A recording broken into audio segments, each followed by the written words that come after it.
একটি অমানবিক ঘটনা দেখাবো, যেখানে তরতাজা তরুণকে শিকল দিয়ে বেঁধে টানতে টানতে নিয়ে যাচ্ছেন দাদা। প্রতিরোধ করলেই চলছে জুতো দিয়ে মার। এমনই অমানবিক দৃশ্যের সাক্ষী থাকলো মালদা মেডিকেল কলেজ। পুরাতন মালদার মহিষবাথানি এলাকার বাসিন্দা নুরুল হক তার ছোট ছেলে শরীকুল ইসলাম, যার বয়স 26, তিনি জন্ম থেকেই মানসিক ভারসাম্যহীন। পরিবারের দাবি, 7 মাস বয়স থেকে পরিবারের লোকজন শরীকুলের মানসিক ভারসাম্যহীন হওয়ার বিষয়টি বুঝতে পারেন। চিকিৎসার জন্য শরীকুলকে রাঁচিতেও পাঠানো হয়েছিল, কিন্তু তাতেও লাভ হয়নি। প্রায় 7 বছর আগে 10 দিনের জন্য হারিয়ে গিয়েছিল সে। এরপর থেকেই পরিবারের লোকজন শরীকুলকে চোখে চোখেই রাখেন।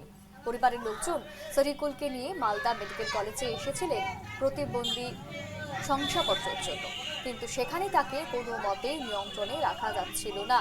বাধ্য হয়ে পরিবারের লোকজন শরীকুলকে এভাবেই শিকল দিয়ে বেঁধে রাখে। ঘটনায় জোর চাঞ্চল্য এলাকায়।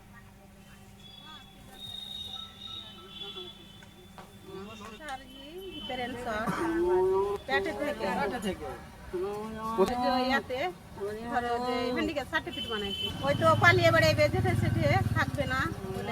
না এখানে এসে সেই চলে গেছে, বাড়তে ঠিকই রয়েছে।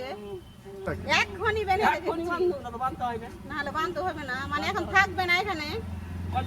মারধর করে, হ্যাঁ আব্বাকে করে আর হ্যাঁ মাকে করে। মানে যখন কিনা ওর মাথা খারাপ করে, মানে মাথা বেশি হয়ে যায়, তখনই মারে।